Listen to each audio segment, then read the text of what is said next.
김 의원님 오래간만입니다. 네, 안녕하세요. 이렇게 바쁘신데도 시간을 내주셔서 정말 감사합니다. 예.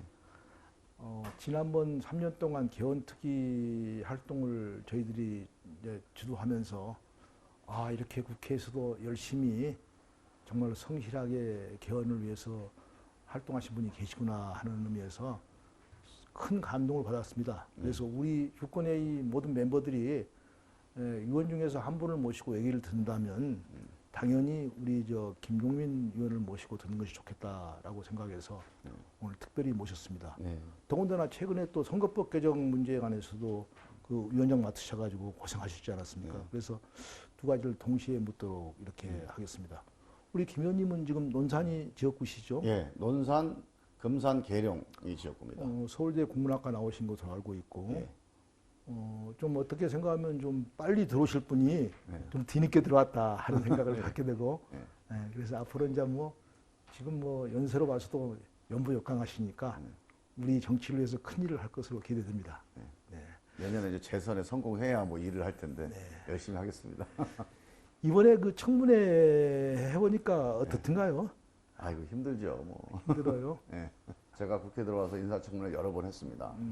인사청문회를 하게 되면 그 공직 후보와 관련된 업무에 대해서 준비를 많이 해서 네네. 헌법재판관이다 그러면 헌법 관련된 어떤 쟁점들 준비를 해가는데 실제로 하루 종일 청문회 때 논란되는 거는 대부분이 개인사예요. 개인사. 그 재산 문제 이런 것들인데 사실은 이번 조국 장관 청문회도 사실 오히려 장관 개인사도 아니고 딸 입학 관련된 얘기로 하루 종일 토론을 했거든요. 근데 인사청문회 근본 취지에 안 맞습니다, 이건. 만약에 개인사에 문제가 있다면 그건 조사를 하든지 만약에 범죄 혐의가 있다면 수사를 하든지 해야 될 문제지 인사청문회 논쟁 사안이 아니에요. 근데 우리 인사청문회가 시청률이라든가 언론을 의식한다든가 아니면 국민들의 어떤 그런 호기심이라든가 이런 것들에 너무 집착을 해서 개인과 관련된 쟁점들을 토론을 하는데 제가 해보니까요 이런 문제가 있습니다. 그 문제는 논쟁이 필요한 사안이 아니고 사실이 뭔지가 되게 중요한 사안이에요. 사실관계가 정확하게 뭔지를 알아야 그 다음에 이 문제는 이 정도는 공직후보로서 가능하다. 이 정도는 공직후보로서 부당하다. 판단을 하는 게 사실 인사청문회 토론 내용이 돼야 되는데 사실관계가 확인되지 않은 수많은 의혹들이 제기되고 이거를 확인하는데 이제 시간을 보내는데요. 근데 솔직히 국회의원들이 보좌관들하고 아무리 열심히 해봐야 사실관계에 대해서 의혹을 제기하는 측도 그렇고 답변하는 측도 그렇고 이게 정리가 되지 않거든요. 보통 그래서 너무 시간 낭비를 하고 있는 그래서 거예요. 그 청문회에 대한 그 개선론이 나오고 있지 않습니까? 그렇죠. 그래서 청문회에서 도덕적인 측면을 묻는 것도 가능하지만 그것을 공개적으로 묻고 답변하기보다는 사전에 그런 부분은 걸러내면 어떠냐 하는 얘기가 있어서 청문회 개선론이 나오고 있는데 그 점에 대해서는 어떻게 생각하시나요? 그건 당연히 해야 될 거라고 봅니다. 전 세계에서 인사청문회 하는 게 미국하고 우리나라 정도고 대통령제 국가들이 이제 다른 나라들이 좀 있는데 대개 이제 대표적으로 미국이 한 100여 년 이상 해왔지 않습니까? 이런 청문회는 미국에서 하질 않습니다. 다 정책 검증 가지고 토론을 하지.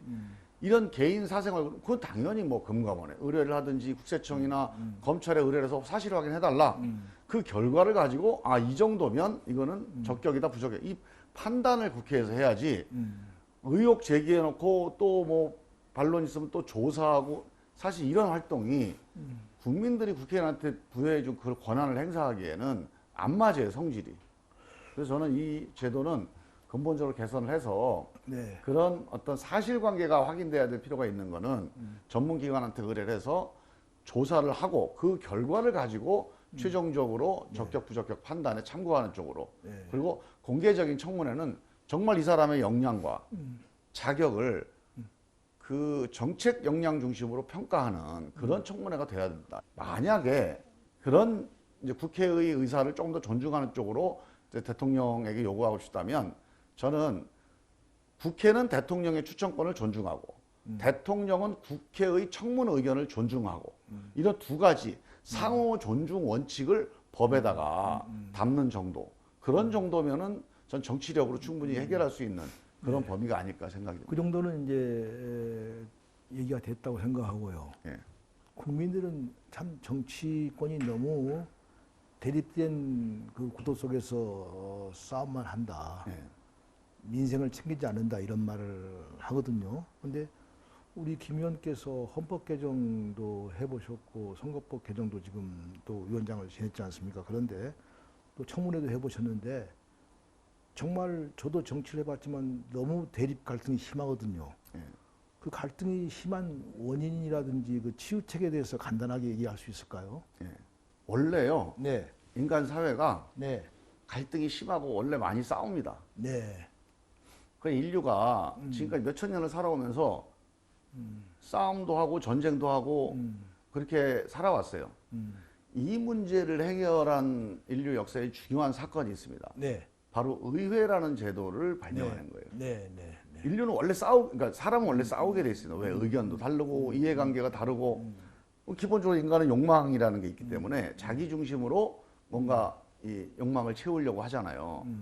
이런 기본적인 인간의 속성을 합리적으로 제어하고 이런 그 화합하는 함께 살아가는 공동체를 제대로 만드는 게 그게 근대 시민혁명의 핵심입니다. 네. 그리고 근대 시민혁명은 프랑스 대혁명으로 해서 뭐 왕을 쫓아냈고 그게 핵심이 아니고 네. 시민혁명의 결과 앞으로 사회를 어떻게 움직여 나갈 거냐 왕이 지시하고 명령하고 국민들을 복종하는 사회가 아니면 그럼 어떻게 할 거냐 그 결론이 바로 의회입니다.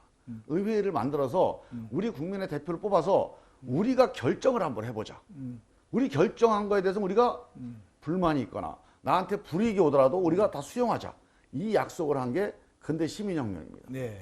근대 시민혁명 이후에 인류가 엄청나게 발전했어요. 네. 싸움을 안 하게 됐습니다. 네. 네. 국가가 국가 간의 전쟁은 몇 번 있었지만 그 이전에 수많은 싸움들 네. 그리고 그 싸움이라는 게 어떤 거냐면 예전에 봉건이 영주나 귀족이요 마음에 안 들면 자기 하인들 또는 천민들 상민들을 직접 생사 여탈을 했잖아요. 네. 그런 식의 싸움이 없어졌잖아요. 지금은 네. 아무리 힘센 사람이라도 법에 의하지 않고는 다른 사람을 침해할 수 없습니다. 네. 자, 이런 상황들이 지난 200년 시민혁명의 결과물에 대해서는 핵심은 국민들이 대표를 보내서 의논하는 거. 이게 우리 공동체의 핵심이라고 보거든요. 네. 민주주의의 핵심. 네. 네. 근데 이게 우리 집 대한민국이요. 1945년에 해방이 되고 48년에 헌법이 만들어졌잖아요. 네. 민주공화국 헌법이 만들어졌는데 네. 이 의회의 기본적인 뿌리 네. 또 의회의 중요성 네. 여기에 대한 우리 자각과 네. 준비가 약한 상태에서 출범을 했습니다. 네. 그럼 뭐냐? 대통령이라고 하는 왕을 대신한 대통령이라는 지도자가 정말 좋은 지도자, 정말 성군이 나타나서 우리 대한민국을 잘 이끌어주고 백성들을 잘 이끌어주면 좋겠다. 이런 취지가 하나 있고, 뭐냐? 우리가 새로운 민주주의를 해야 되니까 우리 대표를 뽑아서 의회를 만들어가지고 같이 토론해서 결정하자. 이런 취지가 하나, 이 두 가지가 이제 그 45년 이후에 대한민국을 끌고 온 건데요.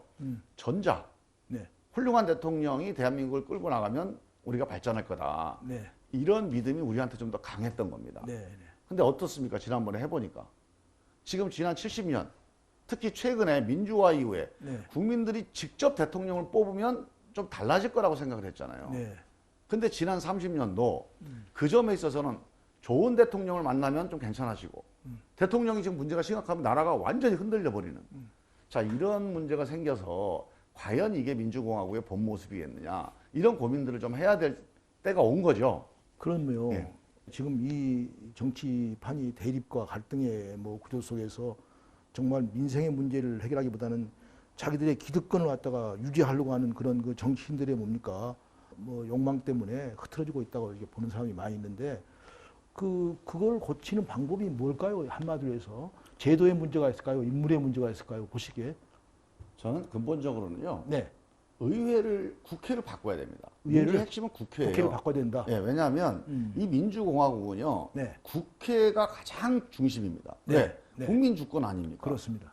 주권이 국민한테 있어요. 그렇습니다. 유일하게 국민들이 이 주권을 위임한 기구가 국회입니다. 그렇습니다. 나머지는 주권을 위임하거나 양도한 기관이 없어요. 음. 대통령이 국민의 주권을 위임받아서 집행부를 지휘하는 역할을 하지 네. 법을 결정하진 않잖아요. 네. 우리가 법치국가의 민주공화국 네, 네. 법을 누가 결정하느냐가 주권 위임의 핵심이거든요. 그렇습니다. 그래서 결국은 국회가 중요한데 음. 정치가 제대로 안 되고 있다, 민주공화국 민주주의가 제대로 안 되고 있다고 하는 것은 국회가 잘 못하고 있는 거예요. 그럼 국회가 왜 못하고 있느냐? 네. 옛날에는 이랬습니다. 대통령이 국회를 너무 핍박을 해서 독재 정권들이 이제 국회를 너무 핍박을 해서 국회가 제기를 못한다. 네. 뭐 옛날에 그랬었죠. 네. 지금도 이제 그런 이제 그 후유증이 아직 남아 있습니다. 그렇습니다. 그런데 이제 지금은 대통령을 직접 선출해서 6번을 대통령을 바꿨잖아요. 그렇습니다. 그러니까 옛날처럼 무소불위의 대통령은 아니에요, 지금. 지금요? 예. 그런데 국회가 그러면 지금 이 정도로 5년에 한 번씩 바뀌는 대통령이면 네. 박정희 대통령도 아니고 전두환 대통령도 아닌데 왜 국회가 그러면 자기 역할을 못하냐. 음. 국회 자체가 또 문제가 있는 거예요. 네. 대통령과 국회의 관계도 문제가 있고 네.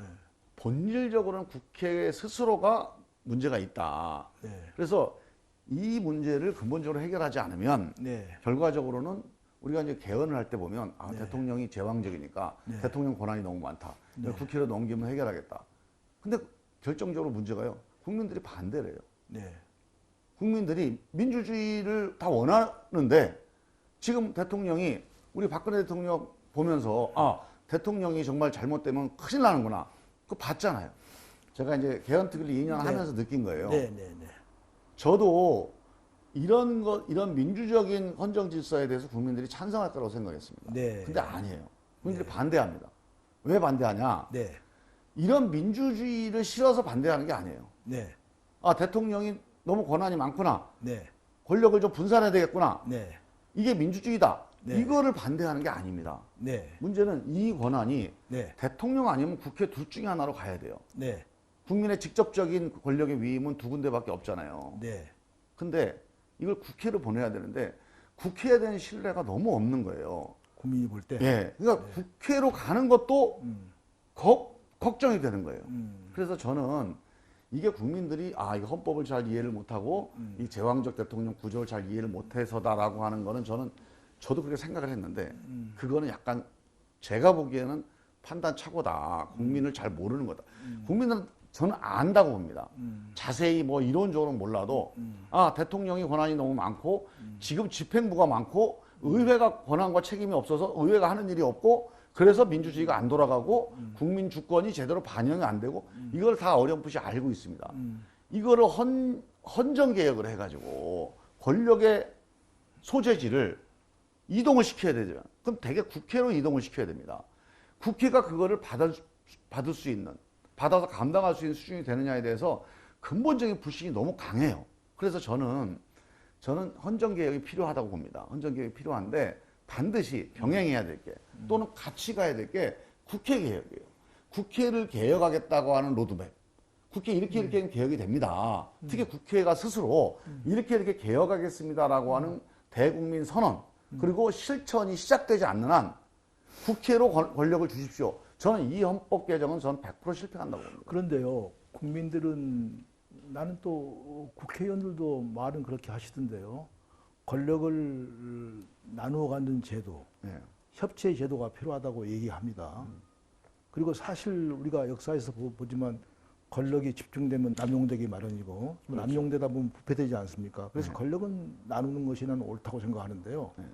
그러면 이제 대통령과 국회한테 권력을 나눠준다고 했을 때 국회도 일정한 권력을 갖게 되는데 그 권력을 제대로 행사해야 될 텐데 지금 우리나라 같은 경우 보면은 개항적 대통령제 하에서의 승자 독식구도이기 때문에 다음 선거에서 이거야만이 권력을 유지할 수 있고 기득권을 이제 계속해서 보장받을 수 있는데 그렇지 않으면 안 되기 때문에 권력을 잡기 위해서 다음 선거에서 이기기 위해서 정말 죽고 살기로 싸운 것이 아닌가. 저는 지금도 가만 바라보면요, 청문회나 그전에 선거법이나 모든 것이 다 차기 권력을 쟁취하기 위한 뭡니까 권력의 기득권 잡기 싸움이라고 생각되거든요. 그래서 그런 것을 막는 제도를 우선 만드는 것이 필요하지 않는가. 이상수 의원님도 바둑 좀 두시나요? 뛰죠. 바둑이라고 하는 게 네. 저는 바둑 잘 못 둡니다만 네. 제가 바둑을 두면서 참 신기한 게요. 네.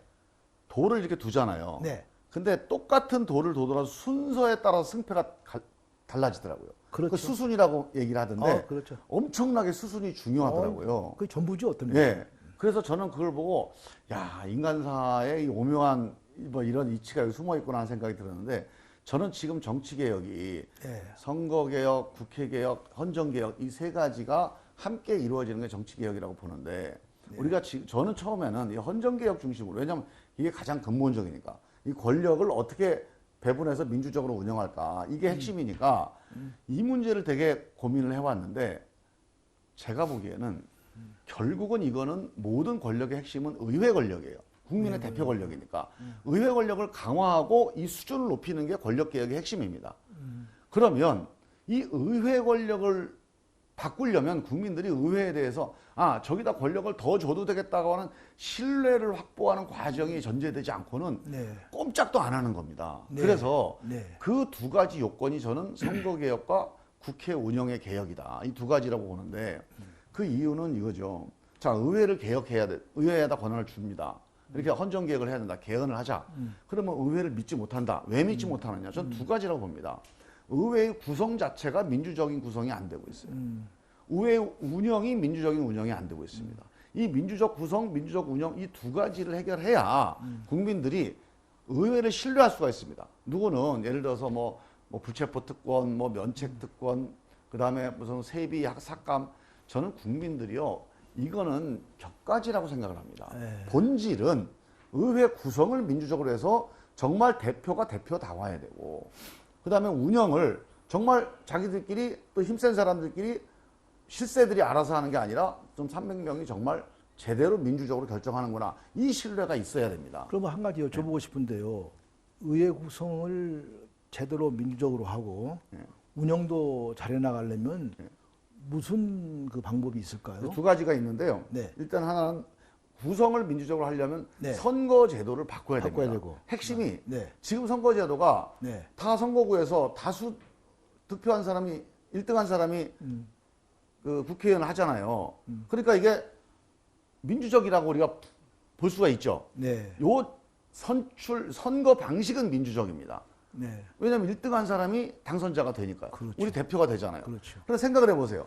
전국에 있는 250개 선거구에서 1등한 사람들 다 모아놓으면은 거의 비슷한 사람들이에요. 대부분. 네. 자, 한 나이는 한 50대 정도 되죠. 그 다음에 대부분 남자들이죠. 대학을 좀 좋은 대학을 나와야 됩니다. 그 다음에 우리 이 의원님처럼 뭐 고시를 합격을 했거나 네. 아니면 그 민주화 운동하면서 학생회장을 했거나 네. 뭔가 그 분야에서 이렇게 유명세를 한 번씩 타야 돼요. 네. 자, 근데 이런 분들이 훌륭한 분들이긴 해요. 네. 그런데 우리가 국회는 네. 훌륭한 사람, 공부 잘하는 사람, 엘리트, 귀족 이런 걸 뽑아놓은 게 아닙니다. 국민들의 대표를 뽑아놓은 거예요. 네. 국민들하고 비슷한 사람들이 대표가 돼야 돼요. 네. 그래야 국민들이 믿어요. 아, 저기 나랑 비슷한 사람이 가 있구나. 저기서 결정한 거는 내가 승복해야지. 네. 이게 국회의 핵심이거든요. 네. 저기 똑똑한 사람이 가 있다. 저기 귀족들이 가 있다. 엘리트가 가 있다. 그러면 자기하고 다른 결정 내릴 때, 자기한테 이해관계가 부딪히는 결정을 내릴 때 저 사람들은 엘리트가 내 마음을 몰라. 우리 처지를 몰라. 그럼 국회가 신뢰가 되겠습니까? 신뢰가 안 돼요. 대표적인 게 20, 30대입니다. 20, 30대가 국회를 신뢰 안 해요. 그러니까 어떻게 하느냐. 인터넷 가가지고 우리 댓글 쓰면서 헬조선이라고 저주를 합니다. 우리 사는 공동체를. 저는 그 20, 30대가 정말 국회를 신뢰하고 국회에 와서 대화하고 문제 제기도 하고 그래서 자 내가 얘기했으니까 국회에서 뭔가 토론이 되고 결정이 되면 나도 한번 같이 협조를 해야지. 이런 마음이 일어나겠습니까 지금? 이 문제를 해결하려면 이 선거제도가 결국은 비슷한 사람들을 다 뽑게 돼 있는 이 선거제도. 네, 네. 한 사람 한 사람은 다수결로 선출하니까 민주적이라고 보이지만 네. 300명 전체를 놓고 볼 때는 네. 전혀 국민들의 민주적인 의사를 결집하기 어려운 이런 선출 방식. 이 방식을 해결하지 않으면 국민들이 국회를 엘리트 집단이라고 보고 네. 귀족으로 보고 네. 그냥 여의도 정치라고 보고 네. 이런 상태로는 국회가 국민 신뢰를 받기는 어렵다. 지금 이제 말씀하신 것의 한 방법으로서 네. 제대로 의원들을 뽑기 위해서 지금 열심히 뭐 연동형 비례대표제를 도입하자고 이렇게 노력을 해왔지 않습니까? 그래서 이제 그건 좋은데 저희들이 볼 때는 어떤 의원들이 국회에 들어와도 예? 지금과 같은 상황에서는 싸움꾼이 될 수밖에 없다는 얘기를 흔히 하거든요. 예. 근데 그 싸움꾼이 되는 이유가 뭐냐? 결국은 선거를 통해서 그 권력을 계속 유지하려고 하고 권력을 획득하려고 하는 그런 구조 때문에 그렇다고 생각을 하면 예. 연동형 비례대표제가 과연 그런 문제를 다 풀어줄 수 있겠는가에 대해서는 어떻게 생각하시는가요? 그건 아니죠. 네, 저는 이렇게 봅니다. 네, 보통 이런 대표의 결함, 네. 대표가 제일 표를 많이 얻은 사람을 민주적으로 다수결로 결정해 놨더니 알고 보니까 이게 엘리트가 모여가지고서 자기들끼리 그냥 네. 다 결정을 해버리네. 네. 이게 미국이 헌법을 만들고 난 다음에 고민했던 내용입니다. 미국 정치가 계속 엘리트 정치에 대한 고민을 해왔어요. 네. 유럽도 마찬가지예요. 다 이렇게 뽑았습니다. 네. 한 100년 정도 해보니까 이래 갖고는 이거 안 되겠네. 네. 이거 귀족 집단이 돼버렸네. 이런 고민들이 있었습니다. 그래서 미국과 그 유럽이 각각 해결하는 방식이 좀 차이가 있습니다. 유럽은 네. 네. 그러지 말고 그러면 자, 다 1등만 뽑는 거 하지 말고 비례대표를 뽑자. 그러면 20대, 30대 뭐 노동자, 기업가 뭐 그다음에 그 남성, 여성 이런 다양한 국민이 다양하기 때문에 국민만큼 다양한 의회가 구성된다. 그래서 유럽의 선진국들이 비례대표제를 도입하면서 상당히 민주주의가 발전을 해왔습니다. 근데 미국은 좀 달라요. 미국은 사실은 유럽처럼 비례대표제는 아니지만 미국도 비례대표제 하는 이유는 뭡니까? 국회가 다양한 사람들이 모여가고 서로 견제하라고 비례대표제를 하는 거예요. 그래. 다양한 사람들이 모이면 서로 의견이 다를 거 아닙니까? 그렇습니다. 판단이 달라요. 그렇습니다. 견제하는 겁니다. 이 상호 견제를 미국은 어떻게 하냐? 상원과 하원을 통해서 견제를 합니다. 상원은 한 50만 명의 조금 지역에서 한 명을 뽑잖아요. 하원은 500만 명 큰 주에서 한 명을 뽑아요. 이 두 사람이 성격이 다릅니다. 비록 1등을 뽑지만 두 사람이 성격이 달라서 어떤 의견에 대해서 같은 의견을 잘 안 내요. 상원하고 하원이. 그러니까 끊임없이 의회가 서로 토론하고 갈등하면서 국민들이 보기에 쟤네들이 서로 뭔가 서로 견제하면서 결정을 하는구나 하면서 의회에 대한 신뢰가 미국하고 다른 방식으로 좀 확보가 돼 있는 거거든요. 근데 우리는 상호 견제가 안 돼 있습니다. 지금 말씀하신 이상수 의원님이 오랫동안 지적해 보셨잖아요. 자, 이게 제왕적 대통령이 권력이 많으니까 이 대통령 권력을 위해서 4년 내내 국회의원들 싸움만 하고 그러다 보니까 결국은 싸움 외에는 국회가 하는 일이 없게 된다. 누가 들어가더라도 이 악순환을 벗어날 수가 없다. 이게 현실입니다. 그러나 저는 그래서 당연히 헌정개혁도 가야 된다고 보는데요. 그 전에 제가 말씀드린 선거개혁만 만약에 이루어진다 하더라도 그 이후에 헌정개혁까지 시간이 좀 걸릴 수 있지 않습니까? 걸리는 기간 동안 저는 변화가 일어난다고 보는 게요. 국회의원 구성이 다양해지면 이 사태를 보는 시각과 대처도 달라진다고 봅니다. 야, 아무리 대통령 선거도 중요하지만 우리가 할 일은 해야지. 이런 얘기들 갖고 논쟁하는 국회가 되다 보면 저는 지난 30년 동안 만약에 선거 구성 방식만 달라졌어도 그래서 국회가 좀 다양한 상호 견제가 가능한 그런 다양성 국회 이종교배만 됐었어도 지금 이 제왕적 권력을 둘러싼 싸움을 지금처럼 이렇게 악순환은 안 했을 거다. 다양한 사람들을 모아놓으면 네. 여기서 논쟁을 하고 토론을 하게 되고 이견이 생깁니다. 네. 상호 견제가 가능해지면 네. 그러면 결국은 이 사람들이 내 기득권 또는 어떤 그 보스의 기득권 또는 뭐 실세의 기득권 뭐 이런 식으로 쫓아다니는 게 아니라 다른 여러 가지 의견이 노출되다 보면 국민들이 원하는 방향, 정말 우리 국민들이 원하는 방향이 뭔지를 고민하는 그런 방향으로 변화가 시작된다고 보고요. 그게 지난 200년 동안의 의회제도가 발전해온 그런 합법 특성이에요, 사실은. 저는 대표가 국민들 의견을 충실하게 듣고 반영하고 소통하는 거, 이게 일단 먼저라고 봅니다. 이게 잘 안 되고 있어요. 그런데요, 지금. 네. 우리가 흔히 민주주의란 것은 뭐 시끄러운 것이다. 네. 시끄러울 수밖에 없다. 그러면 국회가 다양성을 가지고 뭐 시끄럽게 이렇게 뭐 이렇게 자기 주장을 할 수 있다는 전제로 말씀하시는데 그것이 뭐 쉬운 일은 아니겠지만 지금 현재 우리 국회가 과연 그렇게 자율성을 갖고 다양하게 자기 의견을 표출하는 그런 그 장인가? 이번 청문회만 보더라도 청문회에서 많은 의원들이 상당히 당파적인 관점에서 사물을 바라보더라고요. 자기가 정말 진정한 의미에서 자율성을 가지고 판단해가지고 오르내기를 할 수 있는 구도가 아니라 그겁니다. 이제 당파를 생각하고 다음 선거를 생각하고 하니까 자기도 모르게 당파적인 입장에서 문제를 바라볼 수밖에 없는 그런 상황을 우리가 직시하면서 이거 좀 국회가 당파적이 아니고 같이 합의하고 토론하고 논의해가지고 국민을 위한 국회가 되려면 어떻게 해야 될 것인가 하는 것은 다른 각도에서 좀 생각해 봐야 되는 거 아닌가 하는 생각을 갖거든요, 저희들은요. 그 점 때문에 중요한 게 이제 국회의 민주적 운영입니다. 네. 이게 이제 민주적 운영이 또 하나 선출도 선출이지만 네. 선출된 사람들이 어떻게 움직이느냐가 되게 중요한데요. 네. 지금은 지금 말씀하신 대로 민주적으로 운영되지 않고 있어요. 네. 다시 말하면 각 당의 지도부들이 사실상 국회 의사결정을 하고 있습니다. 네. 이거는 기본적으로 국회 구성의 헌법 취지에 맞질 않아요. 왜냐하면 지금과 정당과 정당이 대표해서 300명 국회의원이 너무 혼란스럽게 토론해서 이게 그 의사결정이 안 되는 거를 좀 막는 것도 필요합니다. 네. 가끔 가다가 네. 그런 사안도 있겠죠. 하지만 기본적인 의사결정 방식은 국회의원이 중심이 돼서 회의에서 결정하는 게 기본입니다. 알겠습니다. 국회회의는 네. 상임위원회하고 본회의인데 핵심은 상임위원회예요.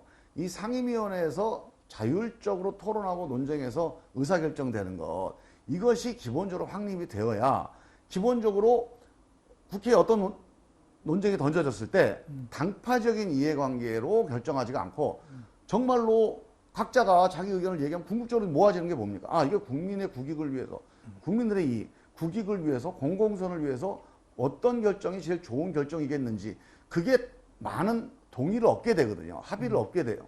그런 민주적인 운영으로 상임위 중심 국회가 되는 것, 이것이 이제 민주적인 운영의 또 하나의 중요한 숙제고요. 그래서 많은 사람들은 이렇게 얘기하더라고요. 네. 권력을 나눠 갖는 제도가 되면은 이렇게 선거에 지더라도 최소한 40%의 권력을 행사할 수 있는데 참여할 수 있는 제도가 된다면 죽고 살기로 싸우지는 않고 뭐 선거에 지더라도 내가 일정하게 권력을 행사할 수 있어. 그러면 약간 서로 간에 이 정책적인 대결도 하고 서로 양보도 하고 관용도 보일 수 있는데 지금처럼 100%를 갖다 얻는 싸움, 만일 지면 뭐 0%로 떨어지는 그런 상황이 되니까 죽고 살고 싸운 것이 아니냐. 그래서 우선 권력을 갖다 나누는 제도, 이런 제도를 만들어내는 것이 중요하지 않겠는가 하는 얘기도 하거든요. 그래서 이제 결과적으로 제가 이제 세 번째 헌정개혁이 이제 또 하나의 숙제입니다. 네. 우리가 이제 의회의 민주적 구성, 네. 그다음 의회의 민주적 운영, 네. 이런 전제가 돼야 국민들이 이제 국회를 좀 한번 믿어보자.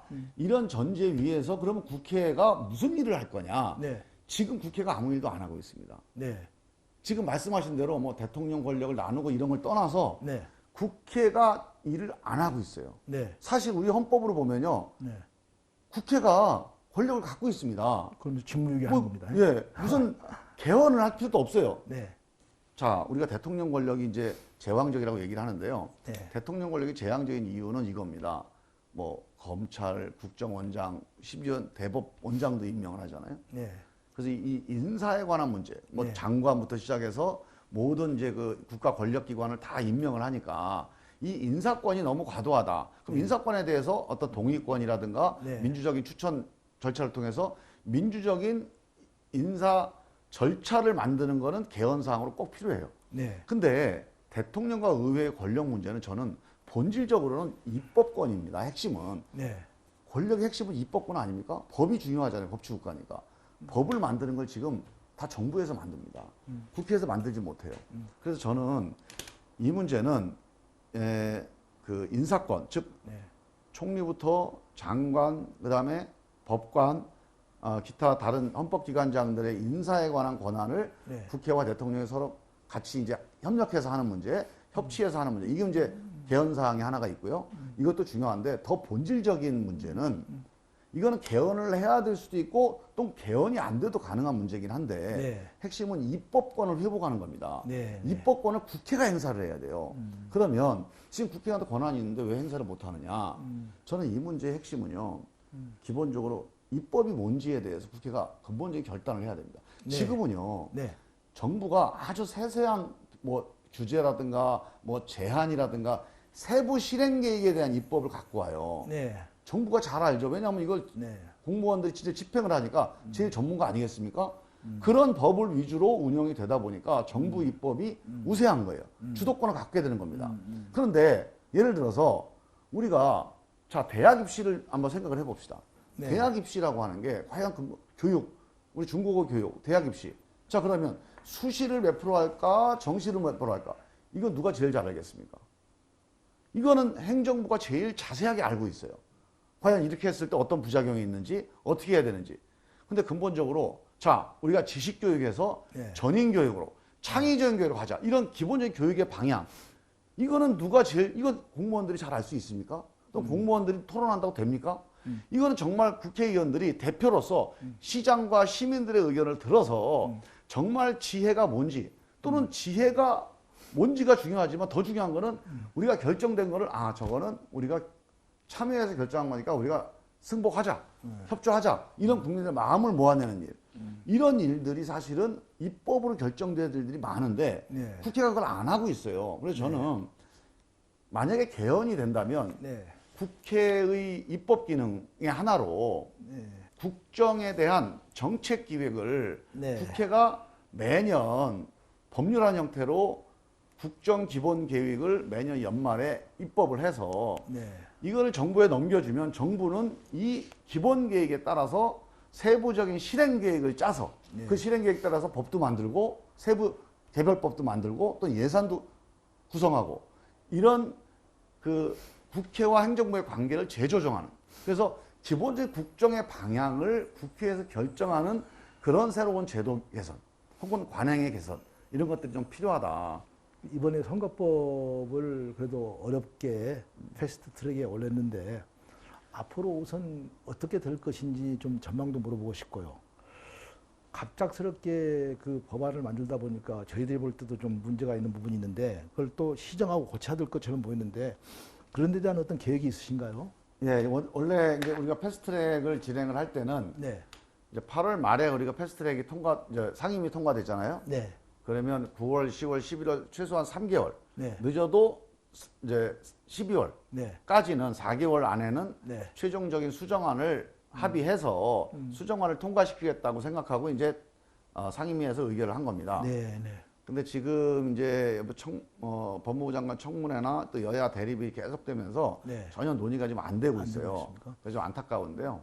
하여간 이 문제가 뭐 조만간에 이제 마무리될 거기 때문에 하여간 이 문제가 마무리되면 바로 이 선거제도에 대한 문제를 네. 빨리 논의를 하고 사법개혁안도 네. 그것도 지금 패스트트랙 올라가 있는 안이 새로 좀 손을 봐야 됩니다. 그러니까 선거법 그다음에 그 검찰개혁안 두 가지 모두 손을 좀 봐서 최종적으로 12월 달에 본회의에서 의결을 해야 됩니다. 법사위 통과한 다음에 본회의에 올려면 바로 통과가 가능하기 때문에 법사위까지가 시간이 좀 걸리겠네요. 아무래도. 그렇죠. 그게 이제 10월 말, 11월 말입니다. 아닙니까요? 네. 잘 되기를 바라고 혹시 지금 그 패스트 트랙을 위해서 뭉쳐진 어떤 단결된 힘은 분산될 가능성은 없습니까? 지금은 뭐 이미 분산돼 있다고 봐야죠. 예, 이제 당과 당으로서는 이미 깨진 상태인데 다행히 이제 이 본회의 의결은 60% 의결이 5분의 3 의결이 아니고 과반수로 의결을 하게 돼 있습니다. 그래서 현재 국회 의석수를 보면 149석이 과반수예요. 근데 우리 민주당과 정의당 합치면 134석입니다. 15석이 모자라잖아요. 15석 중에 이제 뭐 문희상 의장님, 뭐 손혜원 의원님, 김정은 의원님 이렇게 해서 찬성이 예상되는 무소속 의원들 합치면 12명 정도. 그러면 지금 바른미래당과 민주평화당, 대한정치연대 이 3개 정치그룹에서 12명, 이분들이 한 50여 명 돼요. 한 50명 중에서 12명 정도가 찬성하는 이런 구도를 만드는 겁니다. 그래서 저는 이게 불가능하다고 보진 않아요. 혹시 현재 안 중에서 약간 보완하려고 하는 그 부분이 있는가요? 선거법은 네. 기본적으로 이제 여러 가지 이해관계가 반영돼 있어요. 네. 그래서 약간 복잡하잖아요. 네. 그 다음에 또 하나는 지역구를 줄이는 거에 대한 현역 의원들 반발이 있잖아요. 이게 이게 선거법 어렵다 이렇게 보는 가장 큰 이유입니다. 이게. 그것도 문제겠네요. 그래서 이 두 가지 문제를 해결할 수 있는 방법이 뭐냐 이 고민을 좀 하면서 만약에 여기에 대한 대안이 있다면 수정안을 만들 수가 있겠고요. 네. 그게 이제 수정안이 만들어진다면 조금 더 편하게 표결을 할 수 있겠고 만약에 안 된다면 우리 민주당 입장에서는 당론으로 결정한 것이기 때문에 가능한 한 원안 통과를 추진할 텐데 만약에 이제 다른 당 의원님들이 동의를 지금 안 하는 의원들이 꽤 있어요. 네. 지역구가 없어 특히 호남 의원들 같은 네. 경우는. 네. 그렇다면 이걸 어떻게 조절할지에 대한 지혜를 좀 모아야 되는 그런 고민의 시간들이 좀 우리 앞에 놓여져 있습니다. 그 공천제도도 좀 법에 집어여서 한쪽으로 고쳐보고 싶은 생각은 없으신가요? 이번에 지금 우리 선거법 개정안에 그게 올라가 있습니다. 어떤 부분이 올라가 있습니까? 그래서 공천을 지금까지는 네. 공천에 대해서 선거법에 일체 언급을 안 했습니다. 네. 근데 이번에 네. 우리가 공천제도에 대해서 개정안을 내서 네. 공천은 해당 그 권역, 해당 선거구에 당원 혹은 선거인단, 당원, 대의원 혹은 선거인단의 민주적 직접 투표에 의해서 결정한다. 이런 조항을 집어넣어놨어요. 그래서 그 방식은 각 당이 당원 당규에 따라서 자율적으로 할 수 있게 하되 근본적으로 직접 결정하게 당원들과 혹은 선거인단 국민들이 직접 결정할 수 있도록 하는 거 이걸 제일 중요한 법사항으로 네. 만들어놨어요. 잘 되기를 바라겠고요. 예. 그리고 저희들은 그동안에 그 헌법 개정 운동을 펴면서 앞에 계시지만 가장 열심히 하고 정말 성실하게 했던 위원으로 우리가 평가를 하고 있거든요. 감사합니다. 그런데 헌법 개정 운동하면서 가장 어려운 점은 어떤 점이었습니까? 그 당시? 제가 일단 헌법 개정하면서 예. 아까 얘기한 권력 구조 문제 있잖아요. 네, 네, 권력 구조 문제가 이 정당과 정당 간의 이 이해관계가 좀 관련돼 네, 있어요. 네. 사실은 국가의 이익을 위해서나 국민들의 민심을 생각하면 방향은 있습니다. 네. 그리고 그 방향이 서로 간의 이해관계가 좀 충돌되는 면이 있어요. 네. 그러면 조정해서라도 어떻게든 결론을 내려야겠다. 네. 이런 생각보다는 네. 원래 헌법 개정은 안 되는 거야. 안 되는 거야. 나는 이런 체념 이게 워낙 강해요. 네. 그래서 저는 다음에 다시 헌법 개정이 본격적으로 논의가 된다면 네. 이번에는 어떤 결정이라도 결정을 하자. 네. 이런 합의를 하고 시작을 해야 된다. 네. 그래서 저는 조금이라도 우리가 얼음장이 깨지면 금이 가면서 깨지는 거잖아요. 금이라도 가게 하면 네. 이 기득권 체제에 조금이라도 금이 가게 하면 저는 앞으로 가능성이 있다고 보는데요. 네. 그러니까 그 금 가게 하는 첫 발걸음이 그게 참 떼기가 어려웠다. 그 우리가 흔히 헌법 개정을 정치적인 타협을 통해서 예. 시대 정신을 담는 거라고 한다면 우리가 타협을 통해서 시대 정신이 무엇인가를 서로 논의해서 결정해야 할 텐데 정말 지난한 문제 아니겠습니까? 그렇죠. 그래서 한때는 정파적인 관점에서 정당이나 정부가 그걸 못 해내면은 차라리 국민한테 맡겨서 국민이 결정하도록 하면 좋겠다는 의미에서 국민 참여를 주장했고 더 나아가서는 지난번 원전처럼 공론화위원회를 만들어서 그런 문제를 국민이 결정하면 어떠냐는 생각도 있었는데 그건 어떻게 보시는지요? 저는 꼭 필요하다고 보고요. 네, 지금 이제 헌법에 국민 이제 헌법안에 대한 네. 국민 발안이 지금 안 되고 있잖아요. 네, 네, 그래서 저는 이 문제에 대해서는 기본적으로 지금 현행 헌법 하에서는 최대한 국민이 참여하는 헌법 논의를 좀 법제화할 필요가 있다. 아, 근데 이거는 네. 결정은 위원이에요. 네, 국민이 어떤 뭐 그 안을 만드는 건 위원입니다. 음. 그러나 만들기 위해 국회가 나 대통령이 내잖아요. 네, 원래 국민한테 있던 걸 대통령이 이제 옛날 독재 정권 때 대통령한테 이게 옮겨진 겁니다. 네, 그래서 이걸 다시 국민이 찾아와야 되는데 네, 지금 안 되니까 대통령 아니든 국회 아니든 어떤 논의 기구를 만들어서 이 기구의 논의를 존중하는 이런 결단을 한번 입법적으로 네. 한번 추진해보는 것도 저는 괜찮다고 봅니다. 그래서 헌법 개정 절차법을 만들어서 예. 그런 속에다가 공론화위원회를 갖다 구성해서 안 풀리는 문제는 거기서 풀어내는 그런 지금 이제 방안도 나오고 있거든요. 제가 그거를 이제 입법 준비를 한번 했었어요. 그렇습니까? 네, 그런데 이제 위헌 요소가 있어서 네, 가장 핵심 위헌 요소는 네, 이 헌법의 결정은 지금 법으로 못하게 돼 있거든요. 그렇습니다. 그래서 언제 헌법을 결정한다, 언제까지 뭐 한다 이런 여러 가지 그러니까 그 헌법 사항들을 규정하는 절차법은 위헌입니다. 네. 근데 지금 말씀드린 대로 네, 논의의 방식 네, 이게 결정하는 방식이 아니에요. 네, 토론의 방식과 네. 시민 참여의 방식을 규정하는 거는 위헌 요소는 아닙니다. 저도 그렇게 그래서 생각합니다. 그 정도까지만 네, 절차법을 만들어서 토론을 하고 이 네. 토론된 거를 대통령이든 국회든 존중하도록 네, 네, 뭐 이거를 의무적으로 발의해야 된다 이렇게 되면 또 위헌이에요. 근데 우리가 국민참여재판도 네, 배심원단의 결정을 판사가 그대로 받아들인다 그러면 법관에 의해서 재판이 이루어진다라고 하는 헌법에 위배돼서 못하는 거거든요. 네. 그래서 결국은 네. 그 법관이 그걸 존중을 한다 이렇게 돼 있어요. 그러면 존중한다 그러면 어떻게 됩니까 지금? 한 90% 정도는 배심원 의견을 받아들여요. 그래서 저는 그것도 이 시민들의 의견을 존중해서 헌법안을 이제 좀 시민들 참여해서 논의하는 방식으로. 근데 이게 또 너무 일반 대중적인 논의만 가면 안 되고요. 전문가들의 논의와 시민들의 논의가 함께 가면서 합리적인 어떤 조정안을 만들고 여기에 대한 최종적인 국회의 토론이 이어지면서 이 안을 존중하는 방식으로 가는 이게 제일 이상적이다고. 아까 말씀하시기를 개헌안 발의권에 관한 강조를 하셨는데요. 예. 저희들이 그동안에 활동을 해보니까 개헌 발의권이 옛날에는 우리 국민한테 있었지 않습니까? 그렇죠. 그런데 8차 개헌 때, 그러니까 유신헌법 때 그것이 정부로 가고 말았잖아요. 그렇죠. 예. 저는 그래서 요즘 생각할 때는요, 원포인트 개헌을 한다고 한다면 옛날에 어떤 사람들은 권력구조에 대해서 먼저 논의하고 기본권은 남이 하자 뭐 이런 얘기도 나왔는데 저는 가장 먼저 개헌해야 될 것이 원포인트 개헌이 있다고 한다면 국민이 개헌안을 낼 수 있는 그런 권한을 찾아오는 것.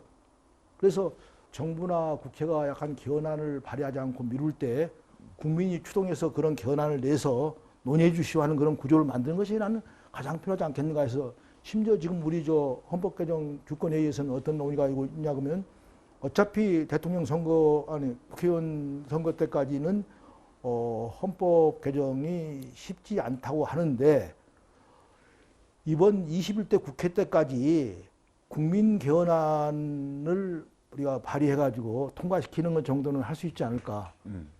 그러면 이제 선거 끝나고 나서 대통령 선거 전까지 2년 동안에 국회에서 개헌도 할 수 있지 않을까 해서 이번 선거 때 그 헌법 개정안 중에서 국민 발의권만 딱 담아서 이번 선거 때 함께 통과시키는 건 어떨까. 그래서 만일에 여야가 좋다.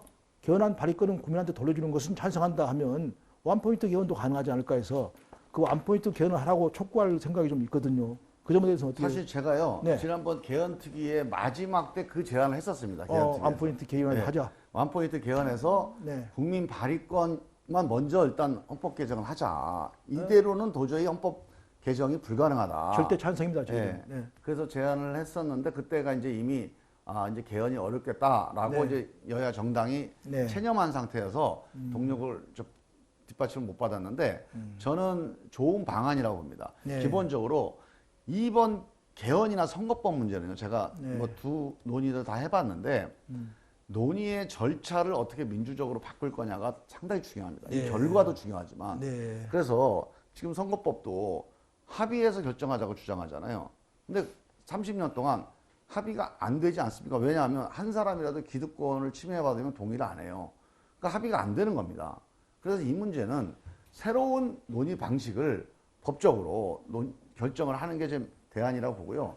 그 중에 어떤 출발점이 개헌을 국민 발의권을 다시 회복을 하고 이 국민 발의 개헌안을 네. 만들 때의 절차. 네. 그것도 뭐 몇 사람에서 그냥 뭐 서명 받아서 하면 안 되잖아요. 네. 아주 엄정한 논의 절차가 좀 필요합니다. 네. 이 논의 절차를 거쳐서 네. 안이 만들어진 발의안에 대해서 국회가 다시 네. 이제 의결을 하기 위해서 또 논의를 해야 되잖아요. 네, 알겠습니다. 그래서 저는 이 국민 발의권은 항상 국민 발의를 위한 논의 절차에 관한 법도 같이 동반해서 만들어야 된다. 제가 이제 마지막으로 두 가지만 묻고 끝내도록 하겠습니다. 우선 그 대의제 민주주의가 상당히 한계에 와 있다고 하면서 직접 민주주의를 좀 강화시키자라고 하면서 지금 말씀하신 뭐 헌법 개정 발의권이라든지 법률안 또 뭐 제한권 또 뭐 예컨대 국회의원들 뭡니까 좀 소환권 이런 것이 나오고 있는데 직접 민주주의를 강화시키는 데 대해서는 어떻게 생각하시는가요? 저는요, 네. 직접 민주주의, 간접 민주주의 개념은 저는 조금 네, 생각이 네. 다르고요. 네, 그 개념 자체가 저는 잘못된 개념이라고 봅니다. 좋아요. 우리가 중요한 건 민주주의예요. 네. 그러니까 민주주의를 국민들이 직접 참여해서 할 수도 있고 네. 뭐 대의적으로 맡겨서 이 네. 국민 입장에서 보면 다 필요한 겁니다. 네. 뭐 어느 하나를 하자 저는 양자택일적인 거는 오히려 민주주의 정신에 어긋난다고 보고 네. 우리 국민들이 매일 모여가지고서 아크로폴리스에서 표결할 수가 없어요. 우리가 돈도 벌어야 되고 가족들하고 행복하게 저녁도 식사도 해야 되고 우리가 휴식도 취해야 되고 이 국민들이 주인이기 때문에 이거는 사실 이렇게 뭐 복잡한 일을 직접 맡아서 할 이유가 없거든요.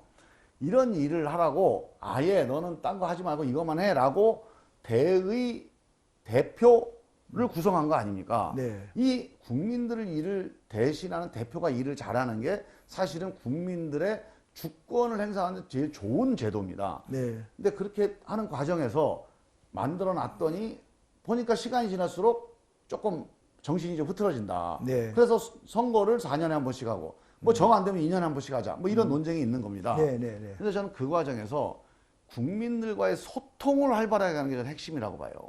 그러니까 소통. 예, 우리가 직접 네. 의사결정을 자주 한다고 중요한 게 아니고 네. 제가 청와대도 있어보고 또 정무부지사 하면서 그 행정 저 단체장도 해봤는데 제가 보기에는 결정한다는 건 정말로 힘든 일이에요. 알겠습니다. 이 결정하는 과정에서 국민들이 목소리를 내는 거를 어떻게 잘할 거냐. 네. 그럼 결국은 소통을 잘해야 되고 참여를 뭐 해야 되고 하는 것들인데 이 대표와 어떤 언론 아니면 어떤 소통 방식을 통해서 대표와 주권자 간에 국민들, 이 신분권 아닙니까? 이 신분권이 이 주인들하고 자꾸 대화를 해서 주인의 생각이 뭔지를 자꾸 듣는 과정을 활발히 하면 저는 그게 직접 민주주의다. 알겠습니다. 네. 마지막으로 그 하나만 여쭤보고 싶은데요. 지난번 우리 방송 때 예. 그 하양님이라고 하는 분이 계신데 하양님 예, 예. 그분이 질문을 줬어요 공개적으로. 예. 그 질문이 뭐냐 그러면 정말 지금 헌법을 개정할 시기입니까라는 질문이 들어왔는데 저희들이 그냥 오늘 이 방송에서 답변해 주시려다가 오히려 헌법 대가인 우리 저 김 의원님이 대신 답변을 해주면 좋겠다는 생각이 들어서 여쭤보는데 지금 자꾸만 헌법 개정하는데 헌법 개정을 할 시기입니까라고 물었을 때 어떻게 답변해 주시겠어요? 헌법 개정은요, 뭐 결론적으로는 헌법 개정이 필요한 시기라고 보고요. 왜 필요한 시기라고 보냐면 네. 지금 정치를 국민들이 불신하잖아요. 네. 국회의원들을 바꾸면은 신뢰할까요? 대한민국이 매번 선거 때마다 45% 국회의원이 교체가 됩니다. 전 세계에서 이 신진대사 비율, 국회 현역 의원 교체율이 이렇게 높은 나라는 없어요. 그러니까 사람을 바꿔서 될 일이면 벌써 정치가 바뀌었을 거라고 봅니다. 대통령이 문제가 있어서 이런 정치가 불신을 받는다. 그런데 대통령을 지금 6번이나 바꿔봤어요. 그렇습니다. 근데 6번 바꿔도 사실은 이 문제가 근본적으로 해결이 안 된다. 네. 결국은 사람의 문제도 있습니다. 어떤 대통령에 따라서 대한민국이 어디로 가느냐가 결정되는 바가 있어요. 네. 그래서 저는 그 점도 외면할 수는 없고 또 그 점에서는 우리가 이제 문재인 대통령이 당선되면서 상당히 국민의 신뢰가 높아졌어요. 많이 바뀌었습니다. 그런데도 대한민국은 안 굴러가잖아요, 잘. 또 대통령이 뭐 일을 해보려고 그러면 자꾸 국회는 발목 잡고 대통령은 시간이 지나고 1, 2년 차는 국민들이 좀 지지해줬다가 3년, 4년 가면 아, 너 제왕적 대통령이니까 네가 알아서 해야 돼. 근데 실제로는 대통령이 할 수 있는 일이 없어요. 국회에서 모든 법을 잡고 있기 때문에. 이 대통령과 국회 간에 이런 식의 대결, 문재인 대통령이 아니고 세종대왕이 와도 이런 식의 대결 정치가 계속돼서는 해결할 수 없다. 네. 그래서 결국은 대통령이든 국회의원이든 사람을 교체해서 달라지는 것은 어느 정도 한계가 있어서 네. 핵심은 대통령과 국회가 협력해서 대한민국을 이끌어갈 수 있는 제도를 고민을 해서 국민들이 명령을 해줘야 됩니다. 좋은 말씀. 앞으로 대통령은 이렇게 일하고 국회는 이렇게 일을 하는데 단 둘이서 절대적으로 협력을 해라. 힘을 합쳐라. 그래서 정말로 대통령은 집행권을 제대로 행사해서 대통령이 하고 싶은 일 제대로 할 수 있게 하고 국회는 장기적인 발전 방향, 중장기적인 국정 전략, 뭐 양극화 문제, 뭐 미중 충돌에 대한 우리 국가 안보 문제, 한 번 더 평화적 이런 중장기 국가 전략에 대해서 한번 고민해서 방향을 제시하는 일은 국회가 좀 니들이 해라. 왜 노냐? 이런 국민들의 고민이 해결되는 이런 헌정 질서가 필요해요. 저는 이게 제도 개선으로 모든 게 해결되진 않지만 제도를 개선한다는 건 국민의 압력이거든요. 저 국민들이 만약 헌법을 개정해줬어요. 이 개정 취지는 이거예요. 대통령은 이렇게 하고 국회는 이렇게 해라. 둘이 협력해라. 이렇게 해서 헌법을 개정해줬습니다. 그러면 그 취지대로 일을 하기 위한 압박이 엄청나게 세질 거 아닙니까? 그래서 저는 헌법 개정이 대한민국 정치를 바꾸는 데는 아주 필요한 과정이다. 결국 그 말씀을 그 정리해 보면 사람보다는 제도를 개혁하는 것이 더 아니, 필요하다. 사람과 제도가 다 필요한데요. 사람보다는 사람은 그래도 지금 많이 바꿨는데 제도를 개혁하는 것이 더 예, 필요하다. 약간 이제 그것만 가지고는 한계가 예, 있다고 예, 좀 예, 보이는 그렇게 거죠. 보고, 특히 제도에 있어서 헌법 개정이 가장 중요하다는 이런 말씀으로 저희들은 이해할 수 있을 것 예, 같습니다. 아까 이제 그분 같은 경우는 네, 네. 많은 지금 국민들이 헌법 개정 그러면 대통령 권한을 국회에 나눠주는 거라고 생각해서 반대하시는 분들이 많아요. 아니 국회가 이렇게 엉망인데 어떻게 거기다 그나마 대통령이 좀 낫지 않냐 이렇게 보시는데요. 알겠습니다. 헌법 개정의 핵심은 대통령 권한을 국회로 주는 게 아니고요.